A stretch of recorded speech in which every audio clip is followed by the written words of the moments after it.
Agartala Dhaleshwar Vulcan ক্লাবের উদ্যোগে রবিবার এক মেগা রক্তদান শিবিরের আয়োজন করা হয়।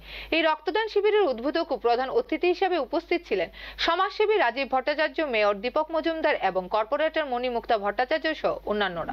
জীবনে আজকে আছি, কালকে নাই, কিন্তু এই যে সমাজের জন্য কিছু করে গেলেন, এই যে ক্লাবের জন্য কিছু করে গেলেন, এটাই আমাদের কাছে, আজকে রক্তদান করে গেলেন, এটাই আমাদের কাছে বড় প্রাপ্তি। তো সেই দিকে আপনারা অগ্রসর হয়েছে, আমি আবারও আপনাদেরকে সশ্রদ্ধ প্রণাম জানাচ্ছি। পাশাপাশি আমাদের রাজ্যের সরকার, বর্তমান রাজ্যের মাননীয় মুখ্যমন্ত্রী চাইছেন যে ওনার যে সংকল্প যে এক ত্রিপুরা শ্রেষ্ঠ ত্রিপুরা, আর এই এক ত্রিপুরা শ্রেষ্ঠ ত্রিপুরার মূল যে কারিগর যারা আমাদের বর্তমান যুব সমাজ, এই যুব সমাজকে রক্ষা করতে হবে। আজকে আমাদের কাছে বড় চ্যালেঞ্জ সামনে যে আজকে যুব সমাজ নেশার দিকে বেশি আকৃষ্ট হচ্ছে, তাদেরকে রক্ষা করতে হবে। আমরা যদি তাদেরকে রক্ষা না করি তাহলে কিন্তু আমরা যে আমাদের যে সংকল্প যে এক ত্রিপুরা শ্রেষ্ঠ ত্রিপুরা, সেদিকে আমরা অগ্রসর হতে পারবো।